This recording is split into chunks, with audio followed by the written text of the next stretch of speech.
प्यारे बच्चों, आज हम एकादशः पाठ है पर्यावरणम, इस पाठ का अभ्यास करते हैं। सभी बच्चे पुस्तक निकाल लें।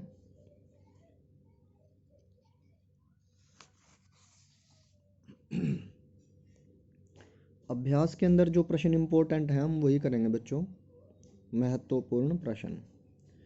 इसका जो तीसरा प्रश्न है, स्थूल पदानि अधिकृत्य प्रश्न निर्माणम कुरुत। ये जो मोटे से अक्षर दे रखे हैं, वन वृक्षः, वृक्ष कर्तनात्, ये काले काले से रंग के, इनकी जगह हमने प्रश्न बनाना है।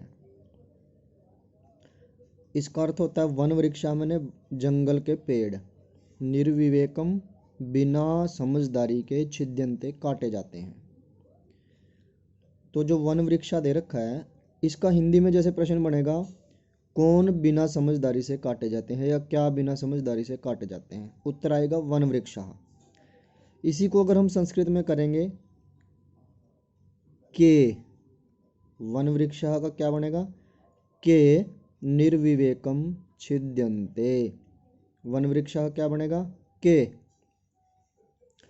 वृक्ष कर्तनात् कस्मात्, वृक्ष कर्तनात् कस्मात्, जीवन सुखम किम, जीवन सुखम किम, मातृगर्भे कुत्र, मातृगर्भे कुत्र, धर्मस्य कस्य। दोबारा देख लो, वन वृक्षः के वृक्ष कर्तनात् कस्मात्, जीवन सुखम किम, मातृगर्भे कुत्र, धर्मस्य कस्य। हाँ जी प्यारे बच्चों, इसके बाद जब ये लेसन पूरे हो जाएंगे, इसके बाद मैं व्याकरण के ऊपर अलग से टॉपिक बनाऊंगा, वीडियो बनाऊंगा। उसमें आपको सारे संधि है, समास है, प्रश्न निर्माण है, सबके ऊपर मेरे टॉपिक होंगे, उनको आप ध्यान से देखना। तो ये आगे इससे आपको सहायता मिलेगी। अभी पेपरों में समय कम है, इसलिए मैं ये इसी तरीके से याद करा रहा हूँ। अगला प्रश्न है, उदाहरणम अनुसृत्य पद रचनाम कुरुत। उदाहरण को देख करके पद रचना करनी है। जैसे जले चरन्ति इति जलचरः, जल में चरने वाले को क्या बोलते हैं, जलचर। स्थले चरन्ति इति स्थलचरः, बिल्कुल ऐसा ही बन जाएगा जैसे ये पहला बना है, ऐसे सारे बनते चले जाएंगे। निशायाम चरन्ति इति निशाचरा, निशा पर रात को बोलते हैं, रात को चलने वाले निशाचर, राक्षस। व्योमनी चरन्ति इति व्योमचरा, गिरौ चरन्ति इति गिरिचरा, गिरी का सप्तमी में गिरौ बना हुआ है तो गिरिचरा। भूमौ चरन्ति इति भूमिचरा। दोबारा देख लो एक बार, जब 2-3 बार सुनोगे तो याद हो जाएंगे। जले चरन्ति इति जलचरः, स्थले चरन्ति इति स्थलचरः, निशायाम चरन्ति इति निशाचरा, व्योमनी चरन्ति इति व्योमचरा, गिरौ चरन्ति इति गिरिचरा, भूमौ चरन्ति इति भूमिचरा। अगला है, इसको देख कर ही करना है। न पेयम इति अपेयम, न की जगह अ जुड़ जाएगा, न पेयम इति अपेयम। न वृष्टि अवृष्टि, न सुखम असुखम, न भावः अभावः, न पूर्ण अपूर्ण। बिल्कुल आसान। दोबारा देख लो, न पेयम अपेयम, न वृष्टि अवृष्टि, न सुखम असुखम, न भावः अभावः, न पूर्णः अपूर्णः। इससे अगला जो प्रश्न हम देखते हैं बच्चों, उदाहरणम अनुसृत्य पद निर्माणम कुरुत। विक्रीकतिन, विकृति ही देख करके, जैसे हमने विक्रीकतिन का विकृति बनाया।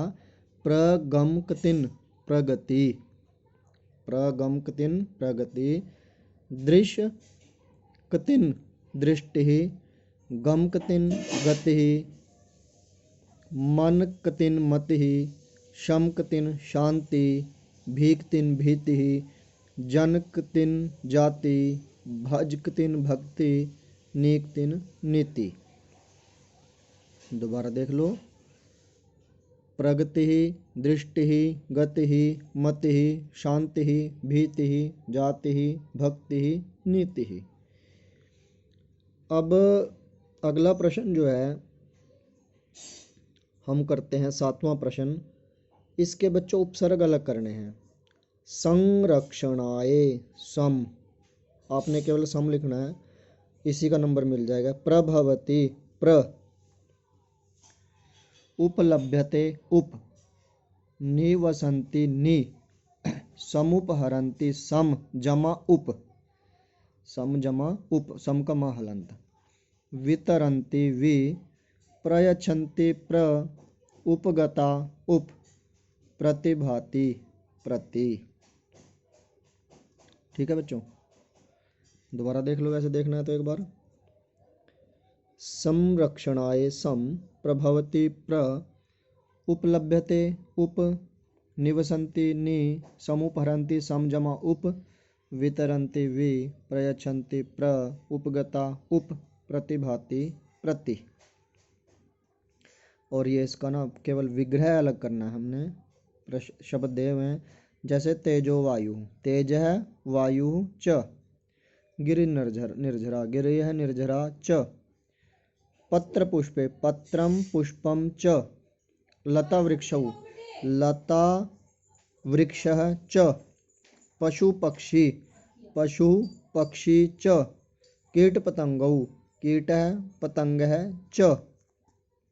ठीक है बच्चों, इसको 2-3 बार आप सुनेंगे पुस्तक सामने रख करके तो आपको ज़रूर याद होगा।